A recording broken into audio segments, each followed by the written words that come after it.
Allan's bad at Battletech, everyone. Allan's bad at Battletech. Hello and welcome to the Black My Games I'm not bad podcast. at Battletech. You keep denying the facts. There are no facts. I've won more games than I've lost. I'm going to say, where's your sources? The average that Allan has won, I have won more games than Allan. What? By one. I have won more games than you, I'm pretty sure. No. I've won 5 games.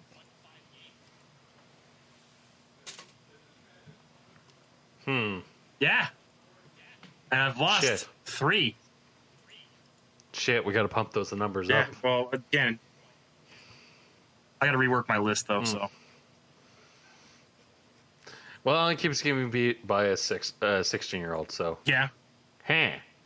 Have you beat him yet? I haven't played him. Yeah, then go ahead and play him. I don't know. It's all up to him. I show up and then you guys are already playing. We setting weren't up playing and ready to play. when you showed up the other night. I was hoping to get a game with somebody else. I didn't want to play him again. That's 2 times I've played him. I wanted to play somebody else. Because I don't want to play just the same people. And then I was like, nope, I'm going home to work on shit. That's kind of me and playing Commander over at my store. Is like, yeah, there's the usual people that show up, but I'm like, whenever I see someone new, I go, hey, buddy, want to be best friends for a couple minutes? Anyways, we got somebody who's not doesn't have anything for the podcast. Again, we have Josh. And we have myself. My name is Jeff. I'm an idiot. Hey, there. Everyone happy? We'll start with myself. Josh, you played Gwent. I sure did. Yeah. Just playing Gwent and just to see how that goes, and it's fucking weird. I don't think I quite played a tabletop game like that.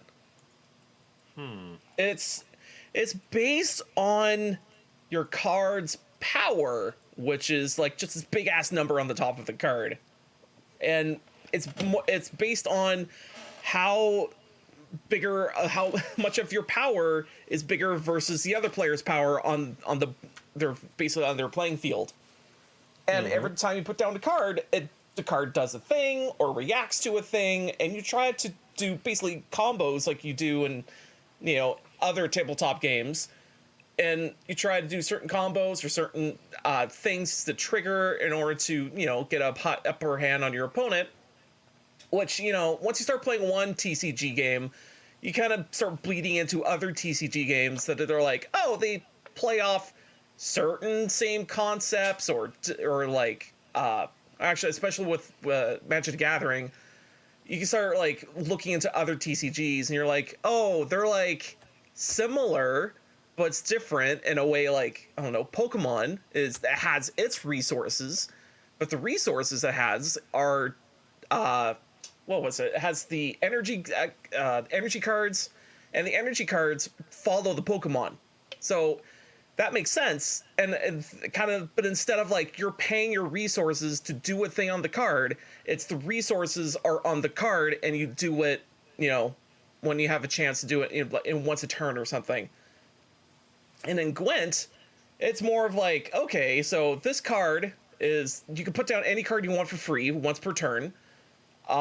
And you're basically trying to chain combos in certain ways on your board just so you have maybe kill some shit off of your opponent's board or make your stuff even bigger and try to make it so that you can win a game, 2 out of 3 games on this playing board. And you're not exactly attacking the opponent with any life points or anything, and you're just trying to make it so that your round has more points than him. And yeah, like describing this is a little weird because it's like, oh, it's not like a battlefield between 2 people. It's like it's a battlefield between 2 people, but you're not actually killing each other. You're just trying to make it so your points are higher than the other guy.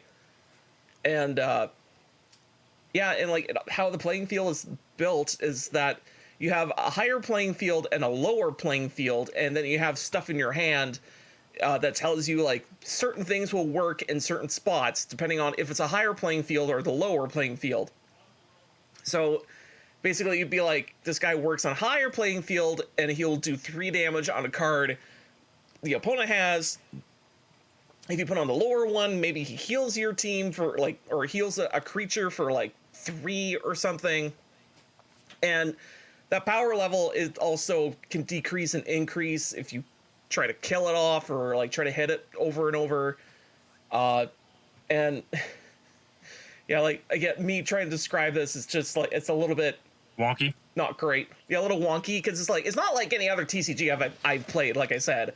So it's just like, as the more I'm trying to describe it, the more I'm like, man, I can't really piece together like how I'm supposed to describe this other than literally you're looking at the numbers of cards trying to make it higher than the other guy, and you're Josh, also trying to remove shit. Question when you're done. Yeah. I have a very important question. Yes, you have your hand up. Is this better than the version of Gwent that's in The Witcher?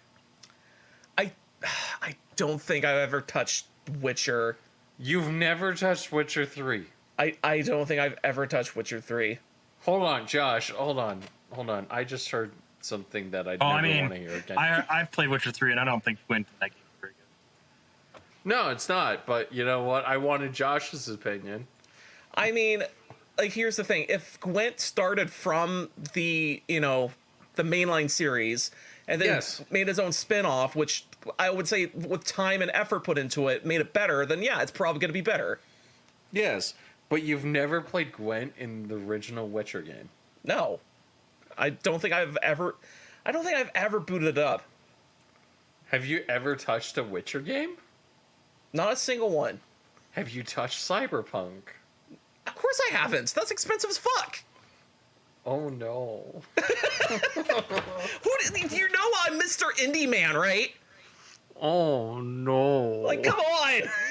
Oh no. Like anything that's over $40, I go, oh no. Oh no. No.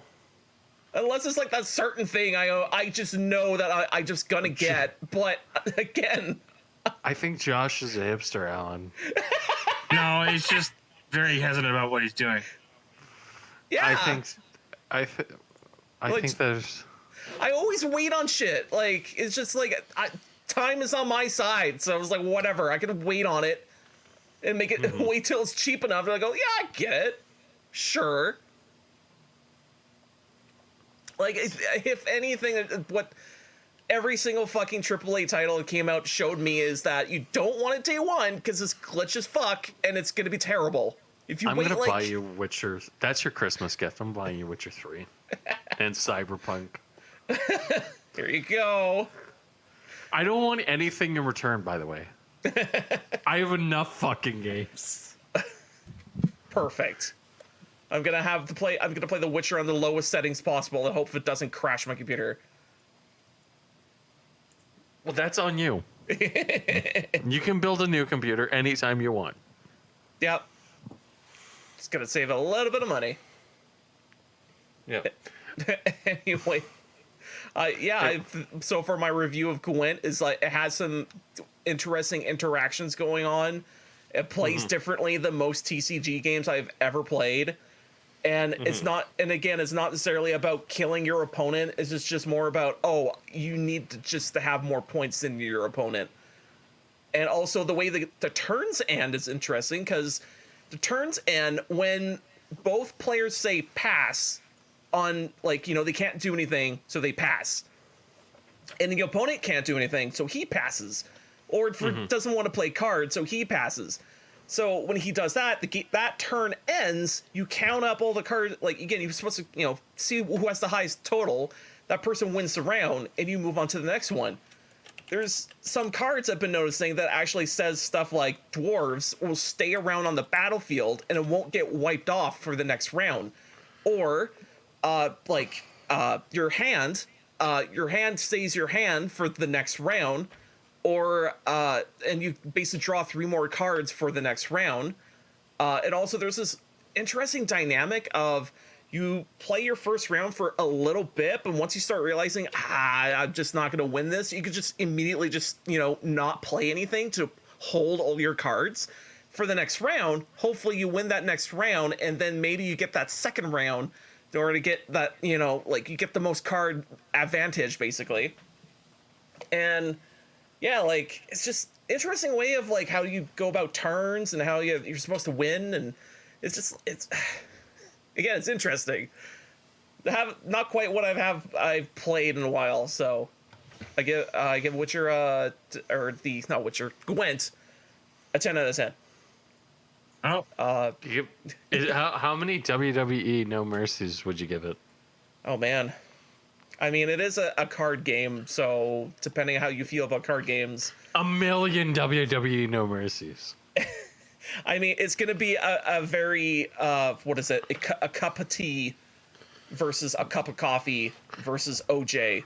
Do you want a juice? Do you want something that gives you a perk in the morning? Would you say that this game is better than is like getting rickrolled in the morning? It just wakes you up?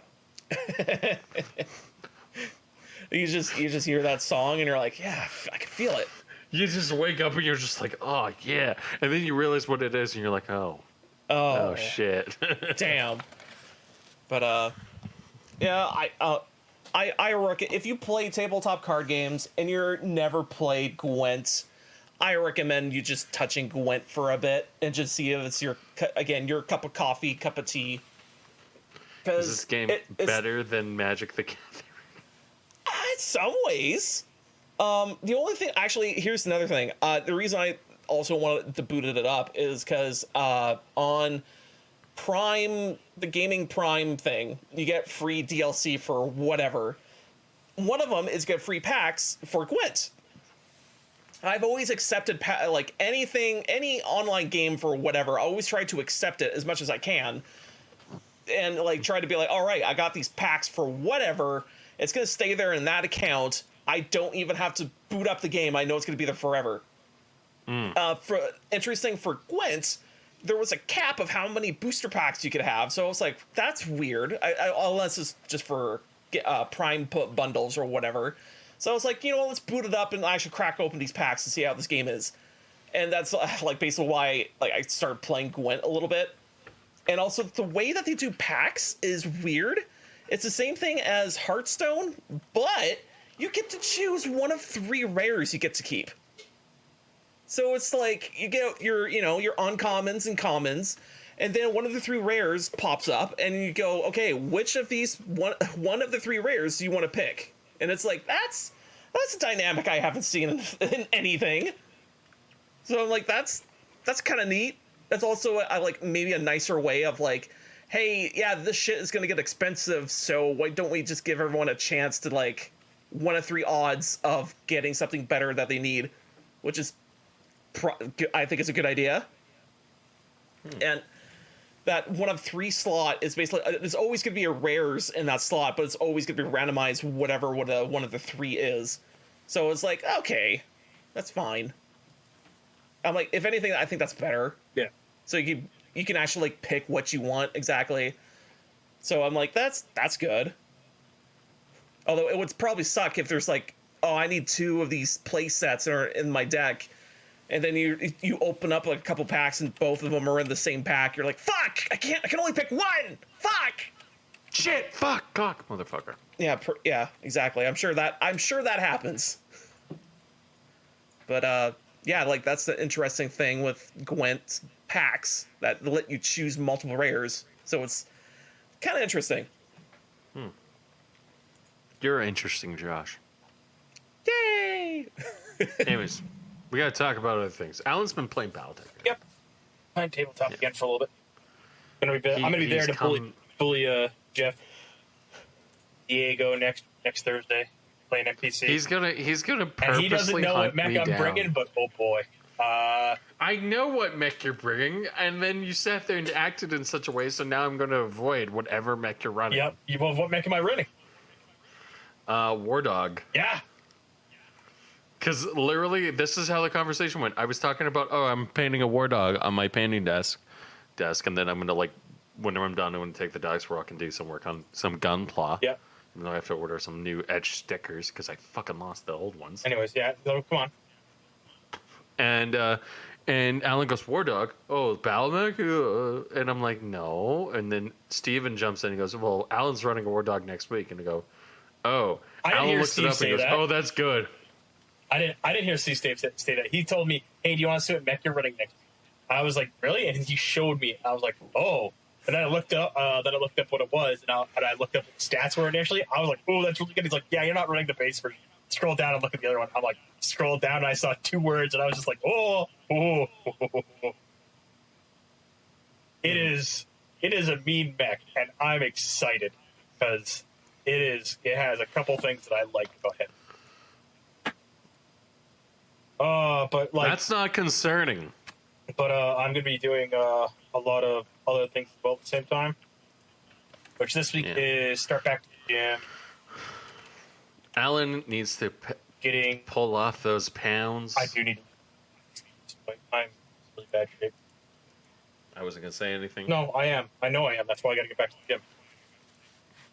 I probably have to start Monday instead of tomorrow, like I want to, because Monday might be more effective for me to start on. Like yeah, I've been playing Battletech. I've played 8 games. I've won 5 and I've lost 3. 2 of which is the same person. Mm-hmm. And yeah, he's having fun. Josh, aren't you having fun? I didn't want to play him the second time. I was like, I want to play someone else. I was really hoping to play someone else because I had fun. I have fun with my band. My list: it's Banshee, Centurion, a Hunchback, and a Warhammer. Although I think I'm going to rotate out the Warhammer. Not sure yet. My list is actually good. Although I think the biggest problem with it though is the Banshee is a massive point set. So I gotta figure out if I want to keep it or if I want to rotate it. Beyond that, yeah, I haven't been doing much. This week I've been studying stuff like that. I don't have much to talk about this week. And but there is something I could talk about, but we're going to talk about it after the show. Because it's currently speculation, and I don't want to bring it up. Yeah. Speculation. Yeah. That's not good. What did you do, Jeff? I played Mech Warrior 5 and cried. Why? What? I enjoyed Mech Warrior 5. It was a good game. It's a very fun game. I like it a lot. I cried because I didn't play Battletech this week. Very sad. Much sadness. Yep. Okay. But I want to talk a little bit about Battletech. Or Allan. No, not Battletech. I kind of want to talk a little bit about Mech Warrior 5. Still in the entry part of the game after like 8 months. Game still fun. Game good. Me likey. It's okay. It's a solid 7 out of 10 with mod support. So it elevates it to like an 8 out of 10. No, with mod support it makes the 7. It's... did you at least get the sounds of the inner sphere, though? Did you install that? I need to install Yes, mods. you need to get... That's a mod you need. Like, with that one and a couple other ones. Need... It's just one of those fun games that like I play and I'm like, oh, I enjoy this. Yep. What else happened? What were you saying? Yeah. And what mechs have you gotten in Mech Warrior 5? Centurion and Urban Mech, and Urban Mechs are great. I love them. They're the best mech. No, Just keeps telling yourself that lie. Eventually will be true. no, it won't. It's a bad. To explain to Josh, an Urban Mech is basically a giant fucking walking trash can That's the meme. That's the meme. with a gun on it. Cool. It has a gun on it, so it looks derpy as fuck, and it's slow. It's literally the worst thing on the planet Earth, but I love it. Does it have that foot pedal on the bottom so it flips the lid and you can put the trash in? No. Missed opportunity. But it does have the ability in order to shoot lasers. Okay. So you hit the foot pedal, it shoots lasers. Yes. Okay. And big guns. It has big guns on it. All right. Yeah. I love it. It's a good mech.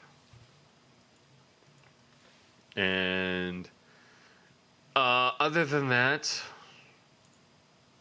let me think for a couple seconds. You know what? I like it because it's one of those games like I've been getting back into like the Mech Warrior games. It's just fun. It's just brainless fun. Oh. And it's compared to like modern day games, it's like Halo Infinite. I know Halo Infinite's bad. Oh no, Uh-huh. Halo Infinite isn't bad. It just doesn't have support. It needs support. Fucking Halo. oh, that is a rant and a half, and I don't want to go down it.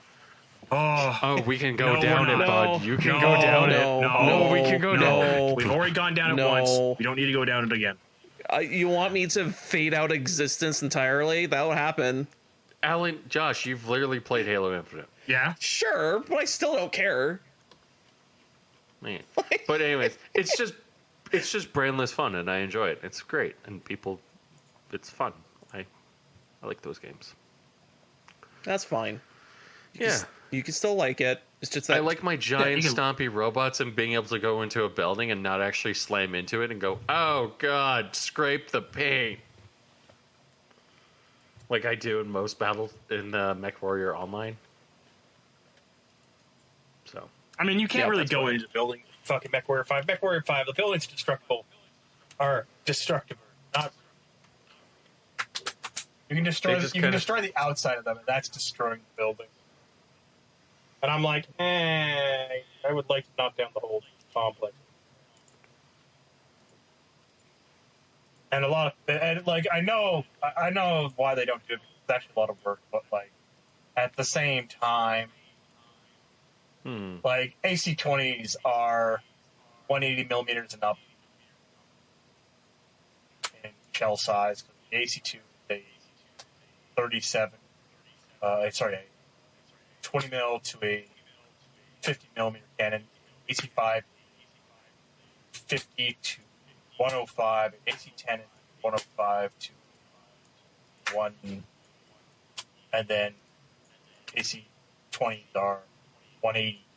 Oh no, they're not 180. 203, 255.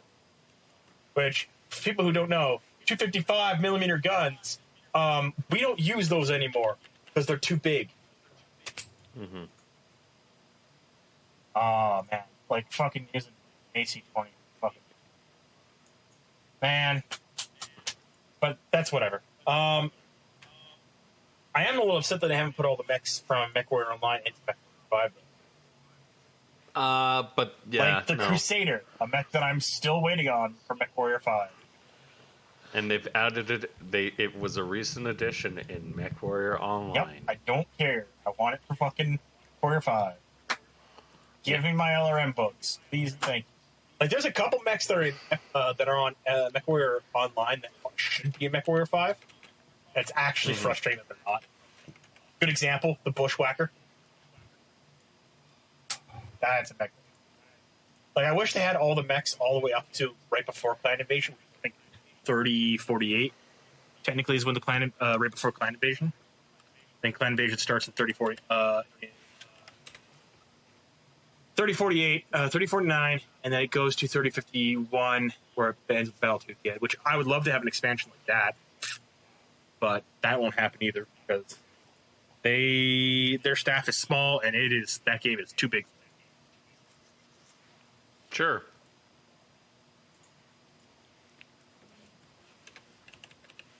Yeah. Sorry. No problem.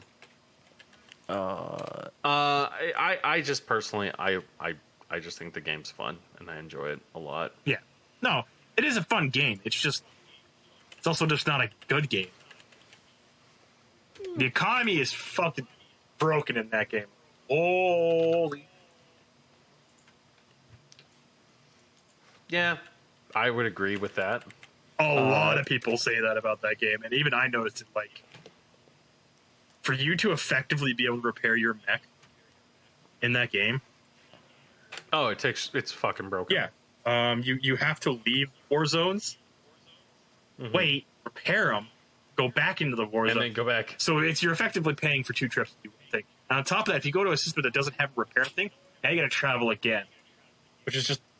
I understand that they fixed some of the problems with the economy stuff because they've included a few other things related to like, hey, how can you tell who what is in what system and stuff like that. That is the good thing.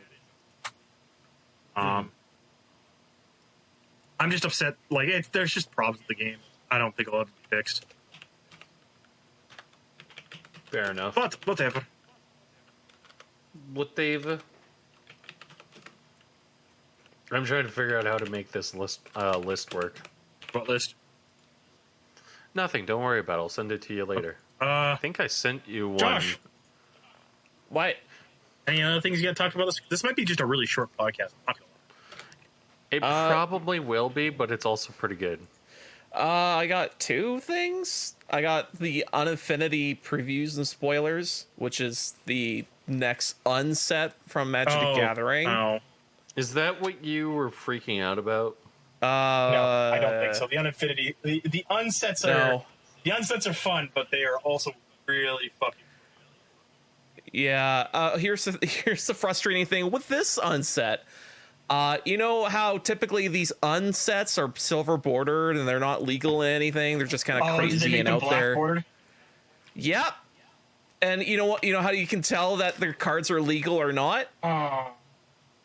There's some mix-up between they're not legal and they're not legal, and they're all black bordered. So how are you supposed to tell? Well, you know how there's a foil stamp on the bottom of the cards? Yeah. If the foil stamp is an acorn, it's not legal. That's it. And that's it. I don't know why. retarded. The one thing I don't understand is why couldn't they had silver bordered with black border cards in the same packs? But I'm thinking maybe just how they print it is complicated or some shit. I don't know. I'm not really dumb. It should have just been silver bordered. And if they wanted to put some cards on set that were legal, they should have just saved it for or made a smaller set as illegal. And then that would have been like the pun of like these cards are all legal in standard Magic, and run with that. That is the entire point of it. It's cartoony, but it's legal. Yeah. Okay. What was the other thing? Josh, do that. Yeah, the other thing is, so if a card has that acorn stamp on it, it's going to not legal in anything. Yeah. But then, so I said about that. So there's cards in here that talk about a new mechanic that they are going to put out for like, what was that, Legacy and stuff like that. So like Commander and Vintage, like I think Vintage, the new mechanic is going to have attractions because this whole theme is going to the fair or going to a circus and going to see that big show and seeing all the games and whatnot. And so basically you cards will say you will open up at an attraction and you have a separate deck from the outside of the game that's not in your actual deck, and you have these attractions. Haven't they done this before? No. Yes, they have. They have done something. Here's the thing. The thing that they did before was the dungeons, but there's only 3 of them. Yeah. And also, it's not necessarily an actual deck you have to have. It's just a thing that you go and put out and play and say, I have this dungeon. And that's it. I'm gonna repeat as to why dungeons didn't succeed. Because they're underpowered as shit. Oh, not even just that. The fact that you now have to bring your 40 card deck plus potentially others, plus your sideboard, plus. It's a 60 card deck, but yeah. Oh, 60 cards. That's even worse. Like 60 plus, 60 plus your sideboard, which is 50, plus your now attraction, which might be any number of cards. And attractions, and it's if you have to take something from out of the game to add into the game to do additional mechanics, you're overcomplicating. Yep. And also, there's another mechanic to the game. There's stickers. And stickers will have 3 different names on the top. There's 3 different picture stickers in the middle. And there's 2 different stickers for abilities. And I think there's 2 different stickers for power and toughness. It sounds retarded. Alan, are you okay? It sounds retarded. It's just like the sticker mechanic. Like, here's the thing. This idea of like having your cards in real life have permanent abilities sounds cool in theory, but it's like as you kind of drill down into it, it's like, okay, so It gets broken you're gonna put these stickers really quick. It can, and also like the stickers are permanent on the card, and so they can go from no matter what zone it goes into, it'll still have that sticker on it. Yeah. So it's like, oh, so like depending how this goes, it'll either be really broken or just underpowered as all get out, and it's like I just think it's gonna warp the old vintage format pretty hard, simply because like the sticker shit is gonna be really annoying, really annoying, or it's gonna be one of those situations of no one uses it because it's that annoying. Yeah, no, that's what's gonna happen. Yeah. I mean, it could have something potentially broken in it, but I almost it's everyone. Counterpoint to that statement. Yeah. This is the coast talk. Yeah. There's gonna be a broken thing. Yeah. Although it's funny because I was looking at the cards that are not legal in the set, and I'm like, oh yeah, these are hilarious cards, and they reference like how many O's are in the title of a card, and that card gets minus X or some shit. And there's one card, it confused the shit out of me until I started reading comments on it, and I was like, oh, this is clever. And it's one called Soul Performer. It's a 4-drop. It's green for 2 and 2 green pips. You tap it, you add tap. Activate only once each turn. And so you think about it and go, what the fuck do you mean add tap? What is that? And it's actually paying for the tap for a card you have to tap. So the card itself doesn't have to tap. So it's just like, it's a weird card, and it pays for the tap, but you don't have to tap it. So oh my god, that's just gonna fuck the stack. It's so funny. But that's not illegal. That's not legal anyway. It's an uncard. But I'm like, I'm just reading it. I'm like, oh, it confused the shit out of me because I'm like, what do you do with this? I'm like, oh, that's what you do. Oh my god, no thanks. That adds tap as a resource. I'm like, that's insane. I love it. Oh, not legal in fucking anything, but I love that idea. It just sounds horrible. Like That just sounds like cancer. Oh, fuck. I mean, again, this is the one card that's not legal. There is a bunch of other not legal shit in here that does like hilarious shit. But like this one not legal card just stood out to me. I was like, this is insane. I love it. I thought this is a card. Yeah. Oh my god. That just like unironically that actually fucks the stack so much. I can tap it without tapping. That's what that card is. And that actually technically fucks the stack too, because especially considering that a lot of cards that say have the tap ability also say in the description tap this card. So gonna fuck. That's the card. That's the card. So for an example, here's another one just beside it. This just sounds like a controversy brewing. I mean, again, this card has the acorn. It's not legal. It's just meant for crazy tomfoolery bullshit. Oh no, I get that. It just again, it looks sword swallowing syrup, right? But here's the contrast. This card, if you were to pay for the tap, it'd be kind of broken because you could potentially tap it 3 times. Soul Performer. Yeah. So Soul Performer is the green one on top, and then and then let's say I use Soul Performer to pay for Sword Swallowing Seraph.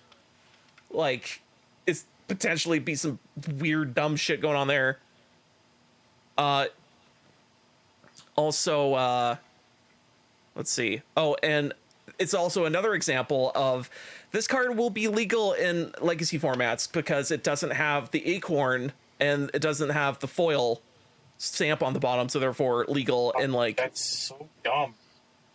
Yeah, it's just boils down to the point of like, well, we know that unsets don't sell very well, and people usually just sit on it for who knows ungodly a long time because, you know, they don't sell generally in the first place, and not a lot of people want to get the cards because they're not legal in fucking anything, unless people want to get it just for the basic land cards, and that's about it. So now what they're doing is like, okay, we're making these cards also legal, and also they're putting in shocklands in the set, which are the space shocklands, which they're from what I saw the last time I saw them, they're amazing. And also they're putting in full arts again like they usually do, but this time they have the foiling like they have for Pokemon cards. So they have that starscape on it. You can see it foil, and you see all these stars and shit on it. So it's very similar to like a Yu-Gi-Oh foiling or a Pokemon foiling. I don't know how I feel about that. I mean, again, unsets are meant for their experiments and do weird shit and see what, you know, what give or take it happens. But mixing legal shit with the sticker mechanic, with the fucking attractions, with, you know, mixing like all this weird mixing going on, like this is gonna be the strangest experiment they do, because they never mixed a legal set with unlegal shit. Like I think it will. In my hypothesis is that it will be sorta expensive and then maybe drop a bit like it usually does. And then people start to realize, oh, this is where you get the, you know, the cool fetches, or not the fetches, but the shocklands. You get the cool shocklands and the cool land cards. That usually has value, so people will buy those. But when it comes to everything else, like, it's a big question mark. Yeah, well, that's the problem. Like, you gotta remember when, what was it originally? Uncluded and Unhinged. Yeah, when those two sets originally came out, they were just one-offs. Those were two one-off sets. They weren't going to be a reoccurring thing. But now the unsets have become a reoccurring thing. But they don't make money. Remember, the unsets never made money even back when they first came out. They were just joke decks. Hey, yeah, have some fun. These are meant for, you know, play with your friend. Like Cheaty Face. You got to get this card on the field illegally. Yep. And or they're cards that encourage you to break. That's what they are. But the issue is that if you're gonna start putting illegal cards into your tabletop, into your unglued set, it's all shock unique lands, but like I people again, it's Wizards of the Coast trying to make money. Like they're kind of fucking floundering. Yeah, it's. I mean, right now it's like, okay, you have the mix of between here's another thing on top of this. They have, I'm pretty sure, set boosters and also collector boosters like they usually do. But like fucking I could just see that people buying collector boosters, going through the collector booster, tossing out the shit that's not legal, and then keeping all the cards that are legal and go, okay, did I get anything good? Yeah.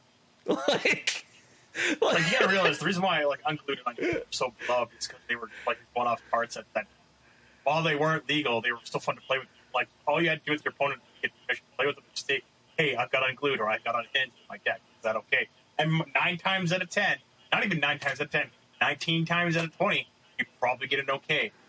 Well, more often than not, you probably get that 1 time out of 20. Like, nah, I don't feel like playing with it. Like it's goofy, but like you can get annoying.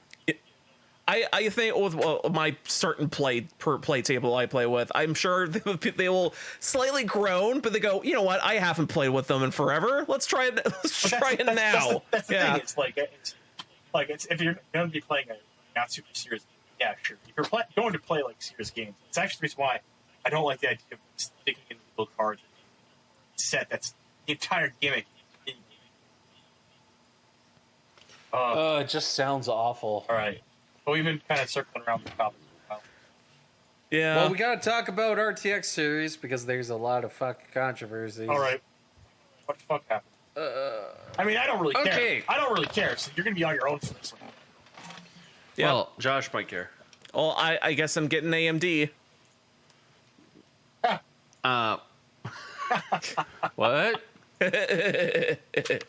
Josh, no. Don't do this to me. Oh, he will. Don't You're the make one me making the a only. big deal out of it, dude. So, okay, what's going on with the RTX Okay. core? So 4080 got launched, announced. So did the 4090, of course. Prices went up. Hooray, hooray! Apparently, Nvidia thinks that the running joke right now is everyone on the Nvidia thinks their customer base is literally somebody who has so much money that they're just dropping it on the floor, that they don't know actually where to spend it. Fun fact: me and Allan actually know somebody of this. Yep. They play, Caliber. They're very interesting and a fun individual.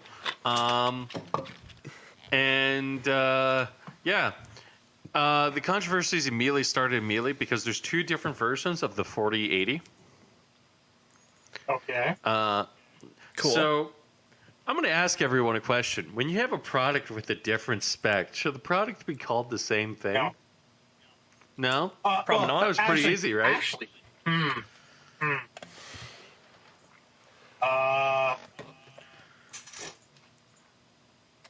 Yes. Let's say yes this. And Would you- no. would you- Yes and no. Yes and no. Would you say what's a car? Would you say a Porsche 911 with a V6 or a Boxer 6 engine was the same as a Porsche 911 with a Boxer 4? Technically, yes.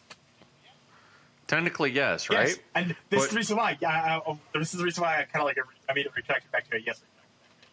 Okay. Believe it or not, throughout history, mind you, what's happened throughout history is a little bit different here. This is the reason why I'm saying no. Well, yes. Throughout history, have the same model of production, slightly different spec. Yes, but you would expect those cars. No, not even as cars. Like, just like some things in general. They go into production, they find out certain things in production work. They have an initial production run.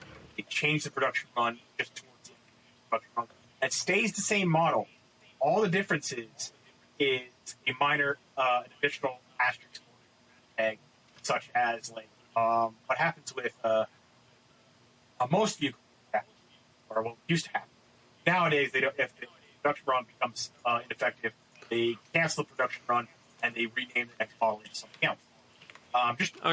Just remember, this is. You want to know how we do different models for vehicles nowadays? Here, that's how we distinguish models. What it used to be. No, I'm aware. What it used to be with certain brands, Mustangs, where they were certain like Mustang, 67. I think there's technically 3 specs for that version. They're all the same. So I'm just going to read the number right here, and you tell me if that's okay.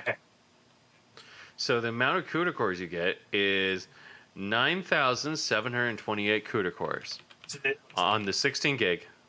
Okay. There's 2 different gigabytes. Okay. On the 12 gig, it's 7,680. Okay. All right. That's like a 20% drop. Yeah, I mean, 5% drop. Yeah. So- The only difference there's also another major difference outside of the RAM. The boost clock on the 4080 16 gig is 2.51, and the boost clock on the 4080 12 gig is 2.61. Okay. The price is also significantly lower on the 12 gig at $899 versus $1199. All right. So there is. All right. So this is going to be a really. So there's major differences. Yeah. Okay. I'm going to throw a bit of a wrench. I don't know if I say those are the 2 big things. That's the only thing. Oh, and the power draw is different as well. Right. Come on. How much of a difference? So we're talking about 300. I assume it's about 25%. 320 watts versus 285. So about 25. Yeah. So you're paying for 25% less, and you're of a also card. paying 25% less as well. Yeah. So, all right, I'm going to throw a bit of a wrench into this thing. Why was it not called a 4070? I don't know why either. That is something that you've done. But Yeah. believe it or not, that's been a thing in the industry for a while. That doesn't make it right, though. No, it doesn't. But that's been like a normal trend for a long while. Oh yeah. And that's the reason. Like you'll see. You'll see this with consoles every single No. generation. You this actually used to be a thing just over a decade ago with graphics cards, audio cards back then. They used to actually be like just a single number. Only way you were able to tell the difference is 12, 16, and 24 gigabytes. That was the only way you were able to distinguish. So technically, Nvidia is going back to. I don't agree with it. It should be just a 37. Whatever. And I don't really see this as a controversy. I just see this as being them being dumb. Like it'd be I mean, the way it'd be a controversy is like, yeah, no, they're the same thing, but they're clearly not. Like if on the box or in the description of the thing that they actually have it marked off as the 3080, 16 and If 3080, they 12, show- if that's all it is, if that's the thing they got, they're fine. It doesn't matter. I'm not lying. Well, the reason why this is controversial is, Josh, when Yeah. you go to a store and you see two 4080s on the thing, and one says 16 gig for $11.99, and one says 12 gigs for $8.99, which one are you going to buy? Cheaper one, probably. Probably. Yeah, probably, All right. right? But people don't know that they're getting an inferior product, and I say that in quotation marks. Okay, you just made a jump. And That is literally why I said in a quotation no, marks. you made a jump, and this is probably the reason why I don't see this as controversial. It's clearly distinguished.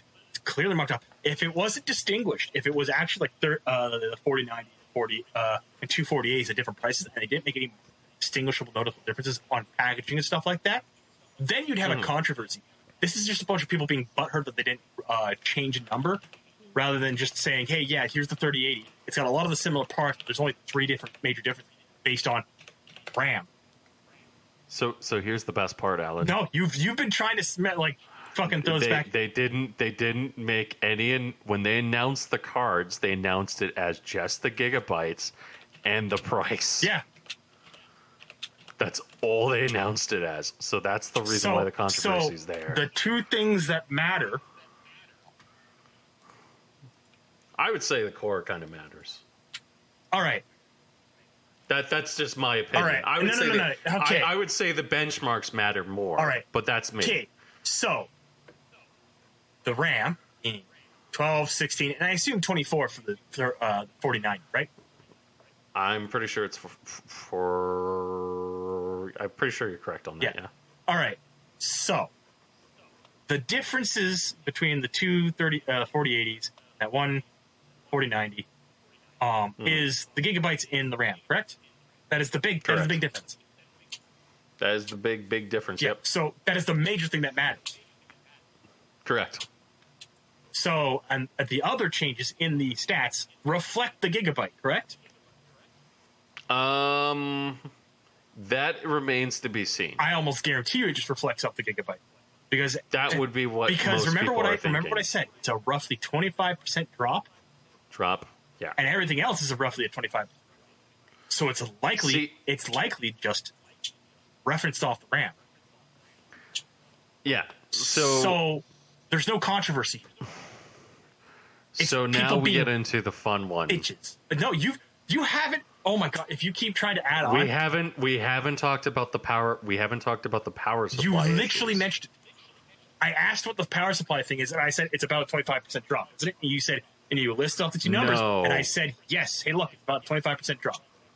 You literally mentioned talking- it because you said it was a 330 You're not. versus the 280.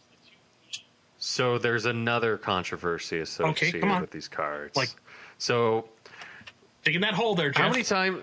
Okay, so no, the hole's big, but this one's gonna so people are now concerned that, how do I put it? So the new generation of cables we've seen before, Nvidia recently designed a new connector for PCIe Gen 5 connector, right? And it's just a little bit smaller connector. It's a little bit more manageable, easier to manage and stuff like that. People are getting concerned now because it's coming out that if you use an adapter with the PCIe Gen 5 cables, they can potentially burst into flames.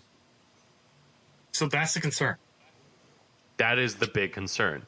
And the major concern is that if you unplug and replug them back in, it can actually wear out the connector faster.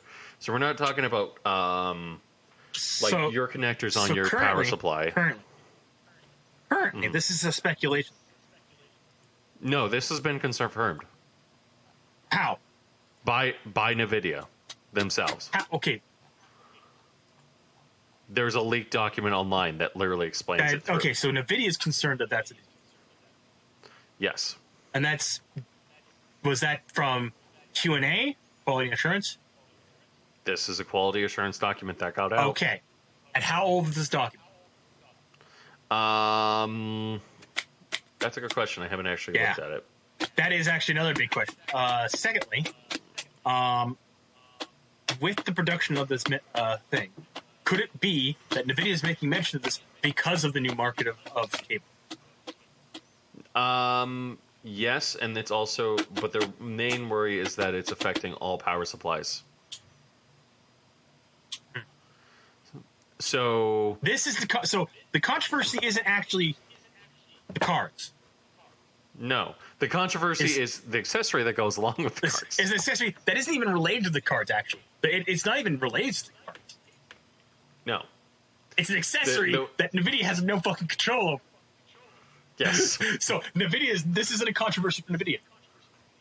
No, this is a controversy regarding next gen power. Yes. Oh my god. So this is getting here's the thing. This is how stupid the PC gaming community is, because the 12 gig, 8 gig, it's fine. I agree with you. As long as it's marked on the box, fine. It's not a big deal. And as long as you have a rep who says, just so you're aware, the core is slightly different, that's fine. That's the rep's job. Yeah. It's not a big deal.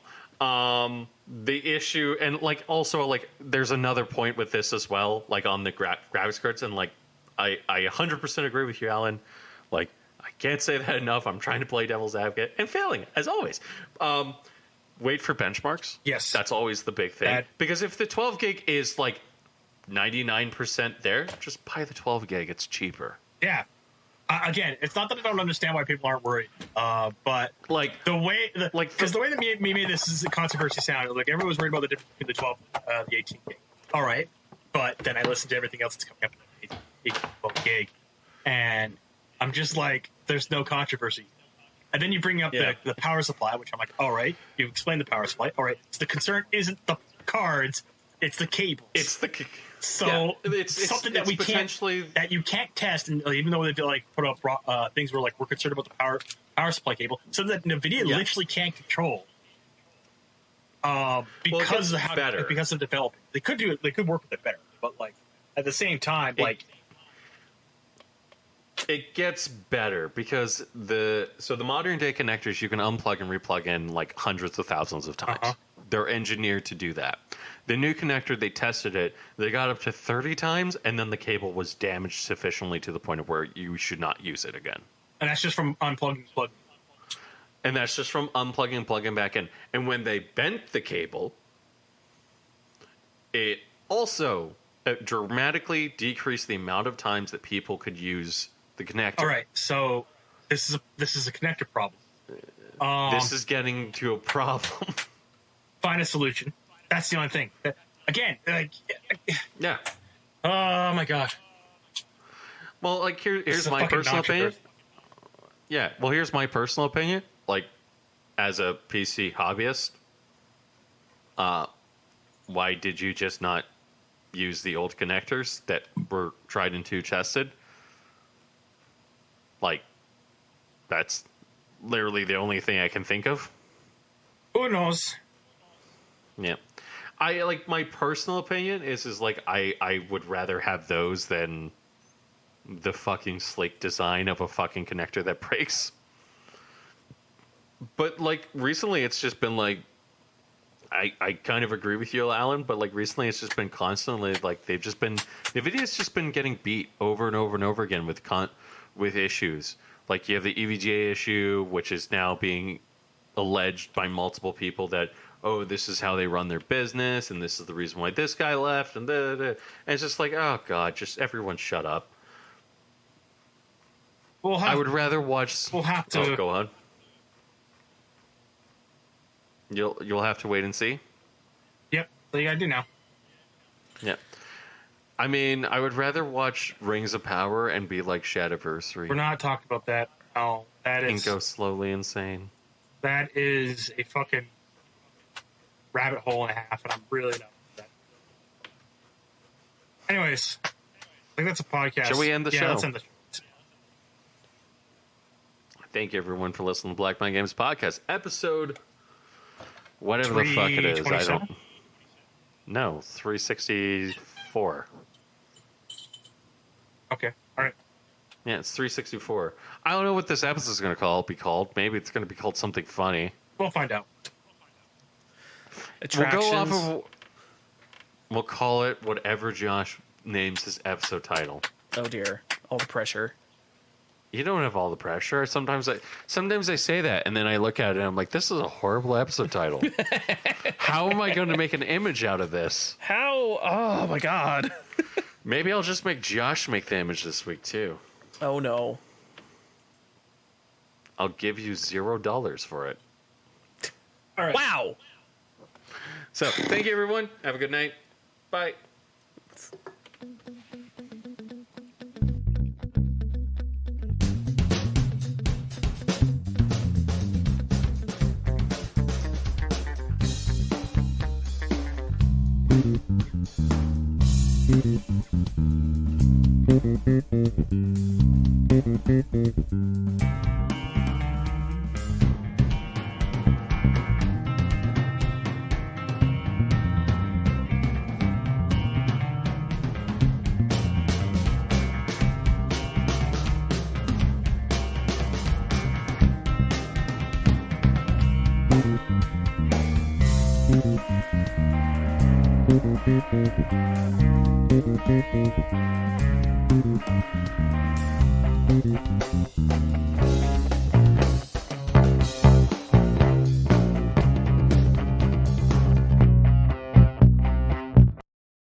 I'll keep saying that eventually. Josh will show up to my house on a GR Corolla. I don't have much to talk about.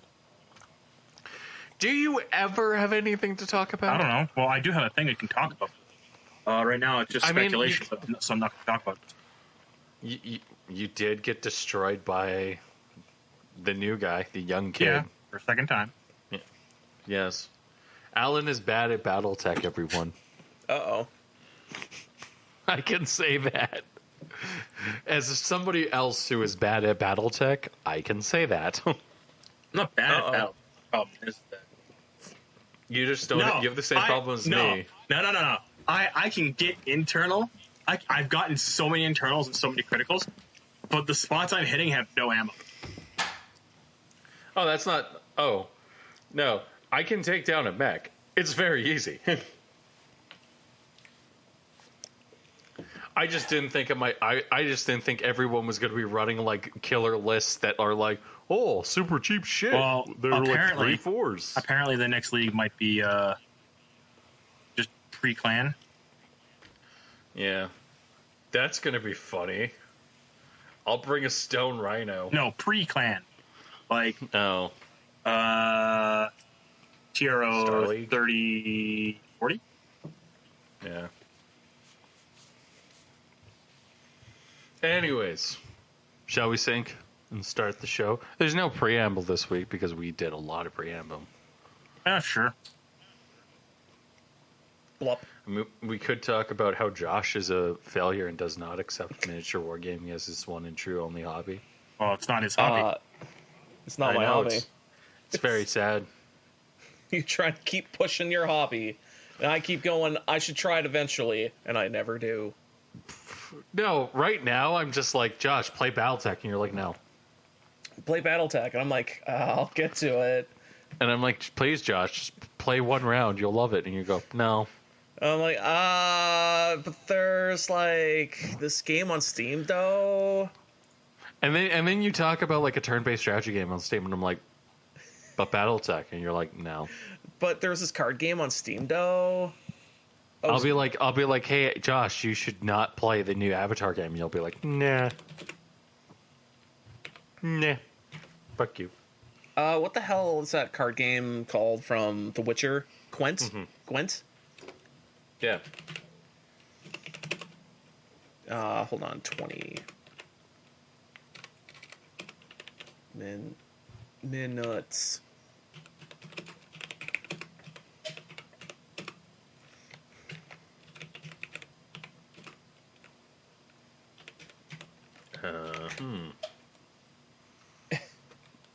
I think the term garlic. Oh, you did play Gwent. Yes, Yeah. I was proud of you. You also played a bad game. I'm not proud of you. Just simply because they added more, like they always change it, and you're like, okay, what's the changes? And so far, I don't know. I'm not sure about the changes that they did, or at least this current season, anyways. Also, I found Great Shame. Great Shame. I'm going to send it to Ben. He appreciates Great Shame. There you go. Okay, sync in 3, 2, 1.